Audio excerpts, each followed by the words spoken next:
Okay, so this is from DTOX right here. I haven't watched it, but I wanted to share it with you guys. I played the Forever Winter. It's brutal. And you guys may have remember when we watched the trailer for this game. The pitch on it is insane. The marketing that the approach they've taken with this one is wild. But we don't really know gameplay wise what this game is gonna be involved with, because it almost looks like just like a scavenger game. But we're gonna see here from DTOX what's all involved here.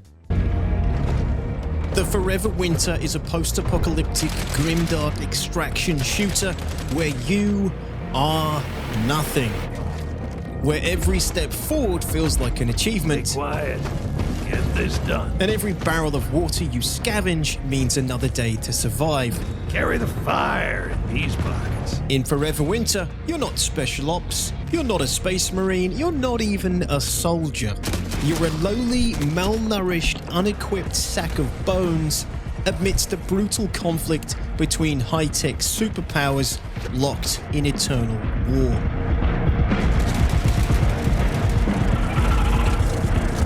What's the point of having a gun?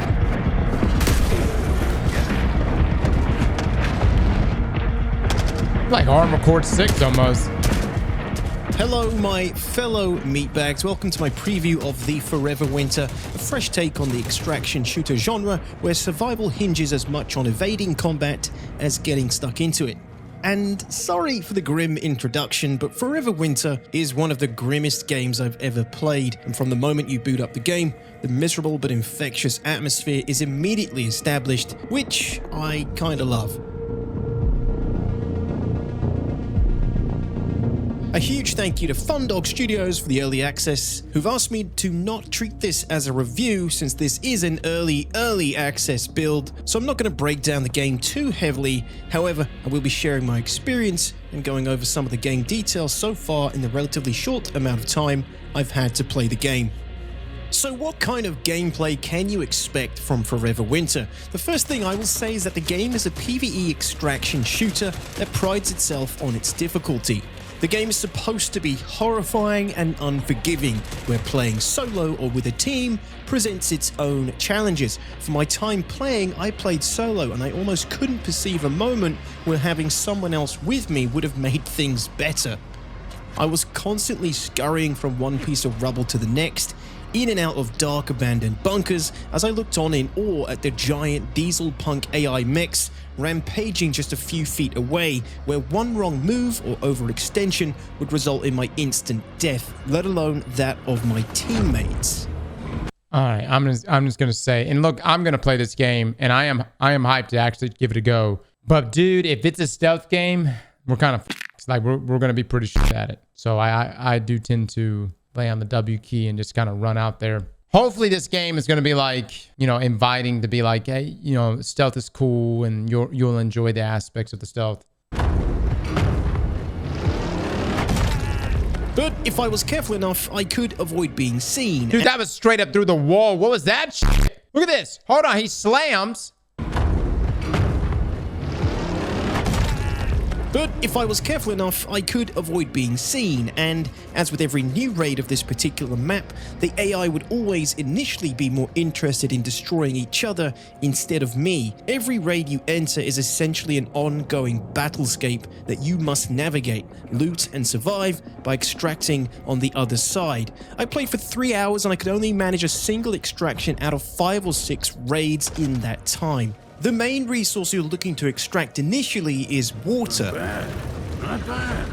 This is because water is the resource you need in order to keep your base operational back at the Innards, an underground settlement where you and other survivors have banded together to eke out a meager living, while the ruthless factions wage war above. Every barrel of water you extract unlocks progress towards unlocking better vendors for your base, but you need to maintain water upkeep in order to keep them available, and if your water supply reaches 0, you'll lose them altogether, as well as any gear, recruits, and loot you've acquired in your time playing. You don't lose characters or the experience you've acquired playing with these characters though, so getting back into raids and building up water supplies becomes a priority. The innards sort of reminds me of Zion from The Matrix, but less sexy underground hippie rave and more stinky underground LA crack house, where you'll purchase supplies and weapons as you build trust with vendors, recruit AI teammates, or join up with up to 3 other players for your next raid. This is also my only thing is, if you can't kill anything on the surface, I mean, you kill some of the guys, but like if there's always like this overwhelming presence of just, you know, whether there's the big armored guys or whatever that you just can't take on, like, is there a point where after you've scavenged enough and acquired enough materials, will you be able to go out there and fight those things? Or are they just going to one-tap you every time? also where you can customize your rig, the huge backpack you take into raids, which can be modified to carry specific items of various sizes you might come across in any given raid, since you'll often need to make a choice between which items to keep and which items to leave behind based on the available room in your rig. The characters you choose to take into a raid each have their own traits and weapon capabilities, although through my time playing, I've only used the Old Man.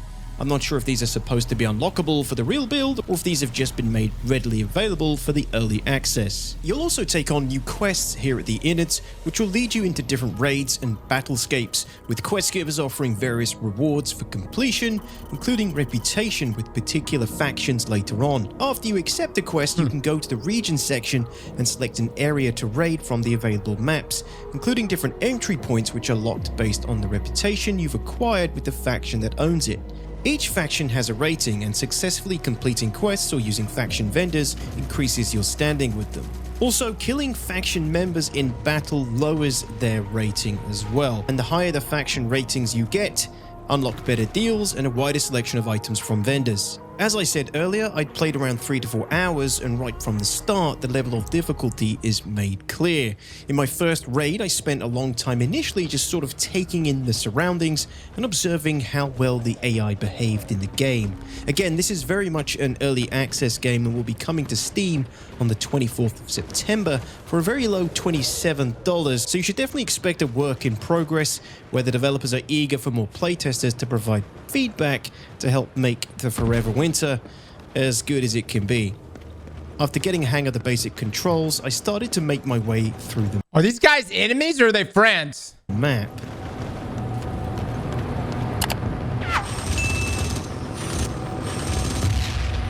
Aside from the rig-specific items you can find, looting is pretty standard stuff. So notice when you loot something, it takes a minute to uncover everything. You notice that? Or not a whole minute, but you know what I'm saying. It takes a second. Oh, those are his friends. Okay. Once I started moving out into the map, I began to notice the AI was usually more interested in fighting the other factions, and if you chose to move at the right time, you were relatively safe. That being said, there was a lot of AI at all times patrolling, running, fighting, and flying Dude, there's around the map. a lot So you've got to happening choose here, your yeah. moments well and not get caught in what feels like a pretty narrow line of sight.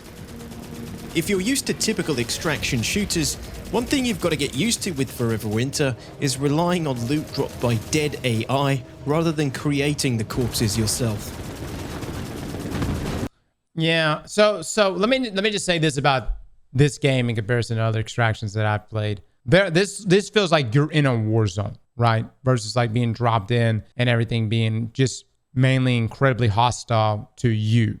And it kind of plays it to, I guess, what the role of what your character is here, which is just being a scavenger, right? You're not even perceived as a threat here. I just don't know if this is going to be appealing though. Like, is scavenging dead bodies for potentially good loot over and over for hours? Like, I don't know, dude.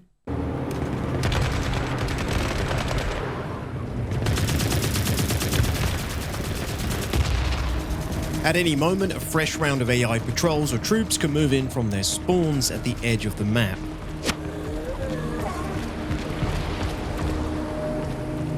I love they're going in a perfect line together.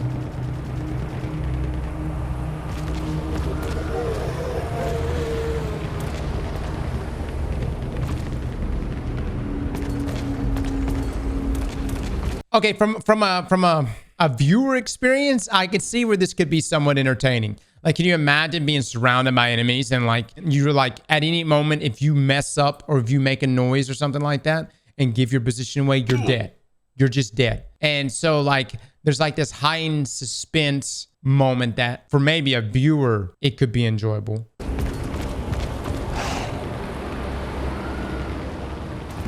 This cyborg would not piss off, so after butt clenching long enough and after checking the surroundings, I fired my first shot in the game so far, thinking I would be safe.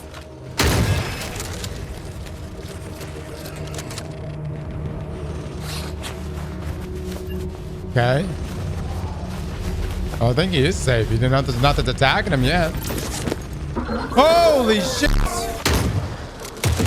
What? What?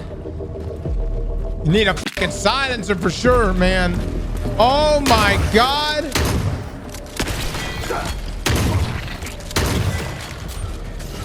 Brother, dude. Brother.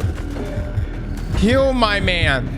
Somehow I'd survived after shitting my pants and opening fire prematurely. I think the cyborgs were actually about to attack the other soldier. Definitely some wonky AI stuff going on too, but it's early access and I'll be reviewing it a little heavier sometime into its official early access release.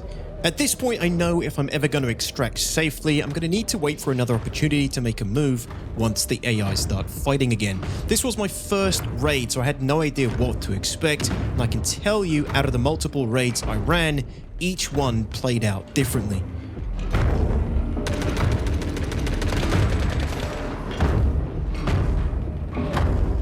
Doesn't look like you could do anything, man.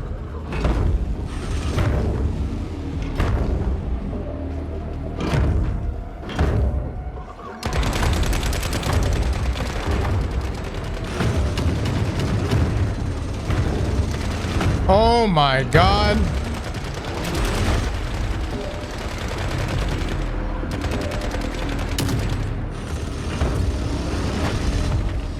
Those guys got messed up.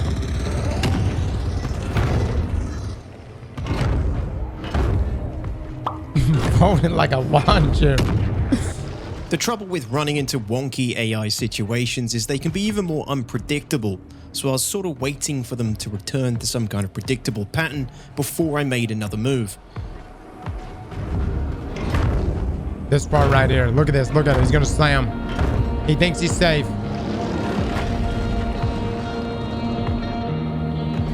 Oh, I guess he is. Shit. An anticlimactic end to my first raid. Forever Winter felt brutal, but using what I'd learned, I was ready for more. Dude, I don't know how you walk away from that going, that was an acceptable death. How does that even land? Raid number 2, firing my gun twice.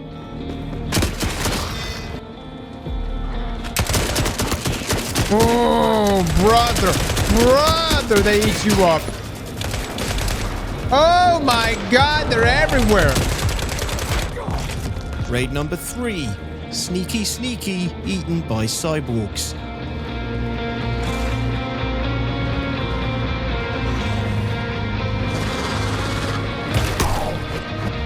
He doesn't want to shoot his gun right now.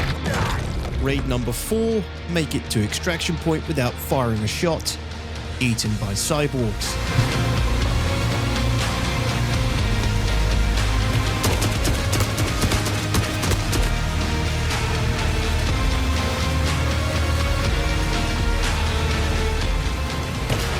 Raid number 5, crushed by a tank. Raid number 6, almost extract, eaten by cyborgs. Raid number 7, almost extract, shot to death. And raid number 8. Oh.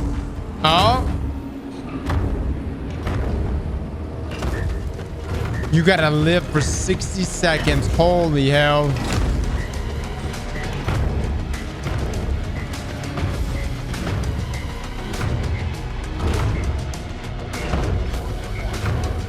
That's a long countdown.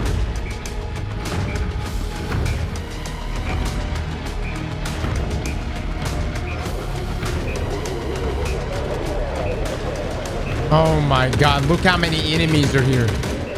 Look at this, dude.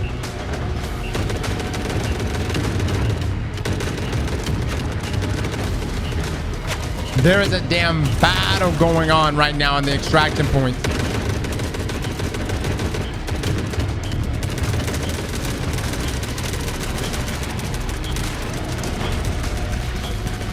I guess going from the left.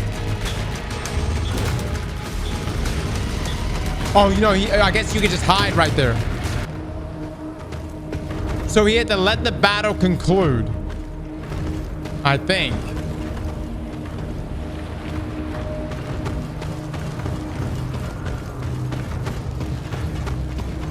Everyone's dead. Hey, we made it out. I hope you enjoyed my early access preview for Forever Winter. If you got something out of the video, consider liking and subscribing to the channel for similar content and my actual future review. Good video, man. Great video. DTOX, thank you so much for sharing that with us, dude. How do we feel about this? You know, we watched the trailer. It's a very compelling trailer, as trailers should be. But the marketing approach on this is really, really good. It wants to take this super hardcore approach where you are a scavenger. You're not the strongest character, the strongest guy. And it also looks like there's never a point where you reach some level of strength where you can compete against all of this. I hope there is a point for that, because like, what's the point of doing all this scavenging? What's the point of spending all this time sneaking around rocks, dying constantly to literally everything? Great role, but what's the fun part? There has to be some progression. Yeah, there has to be some progression. I don't know. We'll just have to check it out, man, and see what that level of progression is. Again, I think the viewer experience might be more enjoyable than the actual playing, just because of like the heightened suspense.